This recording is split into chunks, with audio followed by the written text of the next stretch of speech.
The yeas are 230. The nays are 197. Present is 1. Article 1 is adopted.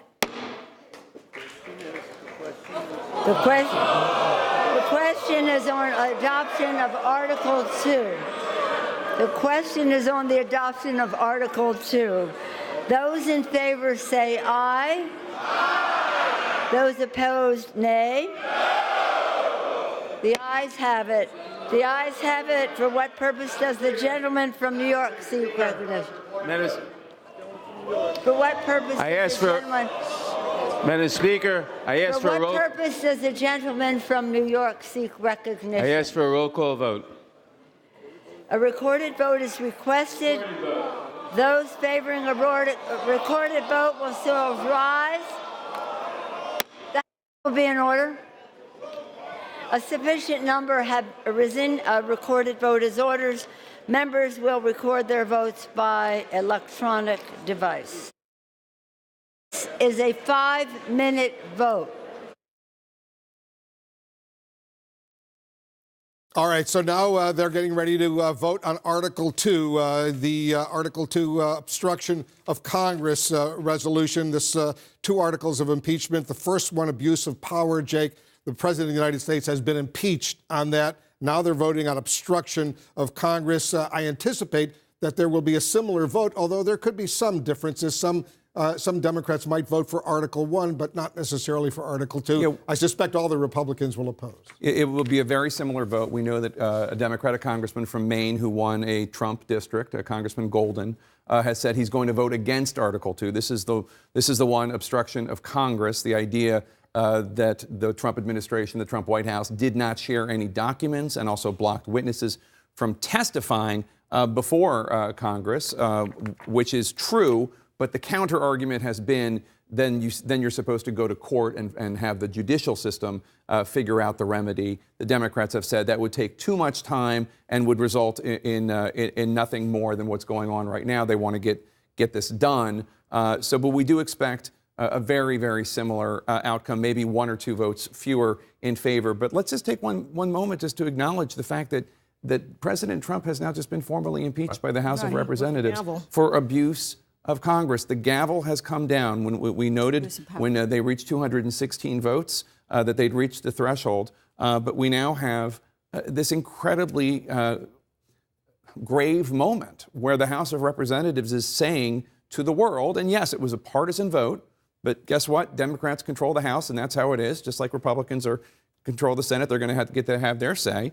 And this is a very grave moment where the House of Representatives is saying President Trump needs to be removed from office. He was impeached for abuse of power, as we just saw. Now they're voting on obstruction of Congress. Anderson, back to you. And we'll be watching that. It's at 187 right now. 216 is the threshold that the vote needs to get to on the yeas.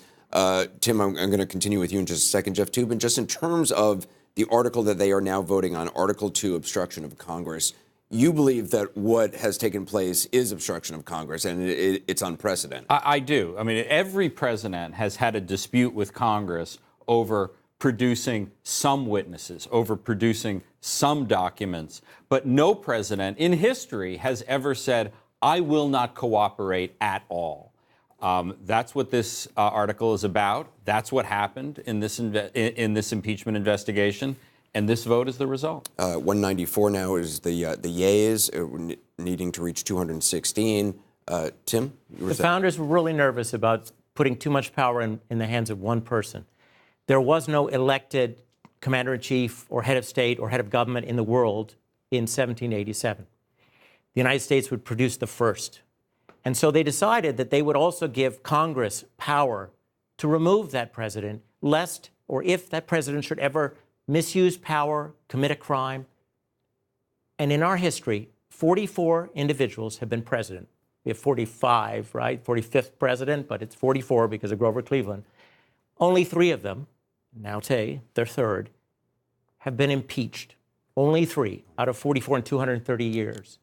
The founders didn't want us to do it all the time, and let's hope it's not normalized. But the founders did want it to happen when the constitutional order needed to be rebalanced. lest the president misuse his power. This has been decided today. It's a very important moment for the country. It's a very solemn moment, but it's a reminder of how our system was supposed to work. You put a lot of power in the hands of one person, there has to be a counterbalancing available if that person misuses it. Today, the House said he had misused it. Here's the second gaveling. 229. The nays are 198. Present is 1. Article 2 is adopted. And she just did it again. Somebody else cheered again. It sounded like one person, and Pelosi putting up the hand again.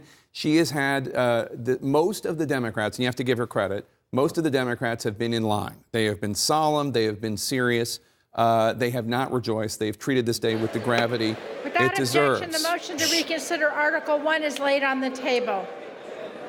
Without objection, the motion to reconsider Article 2 is laid on the table. Pursuant to Section 7B of House Resolution 758, the House stands adjourned till 9 a.m. tomorrow. That's just to continue my point, but there have been a handful of members. Congressman Al Green of Texas, who introduced, along with Congressman Brad Sherman, articles of impeachment in the summer of 2017. Congresswoman Rashida Tlaib, after her inauguration, saying she was going to impeach the MFer at a celebration behind closed doors, as it were. And those few incidents, and the House of Representatives, Democrats have voted against impeaching President Trump 3 times before today. Those few incidents have been used to paint the entire Democratic Party, who for the most part has followed the Speaker's lead, as all of them being impeachment crazy. And you saw her trying to fend that off again this evening twice. She has been, throughout all of this, and John and I were talking about this before, she has been pitch perfect, almost pitch perfect, I would say. And she understands the solemnity of the moment. And this is her flock, these Democrats. And some of them are young, and some of them are incredibly partisan. And she warned them, no applause. This is not a time for applause. And that look could kill. Mm-hmm. Right. You know, hold on one moment. I just want to go to Dana. She's up on Capitol Hill and done a lot of reporting over the years on the Speaker, Nancy Pelosi. Your thoughts? Well, it was the look, but it was also the flick, and that's the word that I'm hearing from people who are on the floor, including people who work for the Speaker. The flick of the hand, along with the look, said it all, and really did it was kind of a capstone moment of how she tried to take her entire caucus through this process that she didn't want to be leading them through. When she walked by here, I don't know, wow, now 12 hours ago, onto the House floor, I asked, how are you feeling? And she said, sad. That was the tone that she was trying to set.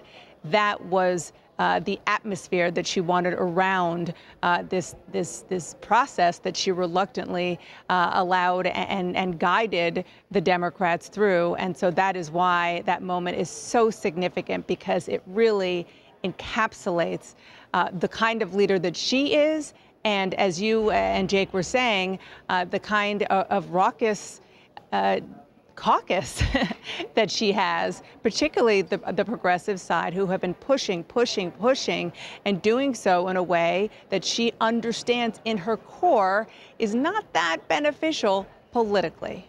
Yeah, very important points indeed. And John, you wanted to weigh in as well. It's the same point, and we're going to see this in the Senate as well. Yes, Nancy Pelosi would like to see a Democrat elected in the presidential election next year. Yes, Mitch McConnell says he's working hand in glove with the Trump White House. Nancy Pelosi, everything she has done in this process is to protect her majority first and foremost. Everything Mitch McConnell is doing in the Senate is to protect his majority first and foremost, which is why he's saying, Mr. President, you're not getting your witnesses. In Nancy Pelosi's case, she didn't want those cheers, and she didn't want, remember, Republicans wanted to have the vote by, you have to say your name. Mm-hmm. Republicans wanted to have a full roll call vote, the old-fashioned way, where they would say, Congresswoman Slotkin, and she would have to say aye. It's against House rules for a member to use the floor in a campaign ad. But we have seen the floor show up in super PAC ads. Nancy Pelosi did not want her members to have to, on camera, say aye, because the vulnerable ones, it would be used against them in an ad, and she does not want cheering on the floor, because liberals from very safe districts can all get up and cheer, but some Republican super PAC will use it in an ad against the vulnerable Democrats, saying not only did they impeach the president, they cheered. She did not want that. She is all about protecting her her. Yeah, she didn't want to She play has into their been hands. very much, I think, in some ways behind the scenes. If you think about Newt Gingrich, right, and that impeachment of Bill Clinton, it was very much sort of Newt Gingrich versus Donald Trump. Here, she was wielding her power behind the scenes, thinking about those 30 Democrats in vulnerable districts going to have a tough time getting reelected. But she also understands power, right? I mean, grew up in Baltimore, seeing her father there wield power, and then going over to California and working her way up there as a woman, which must have been very hard. So, I mean, it's been interesting to see her in this process as a woman wielding this power.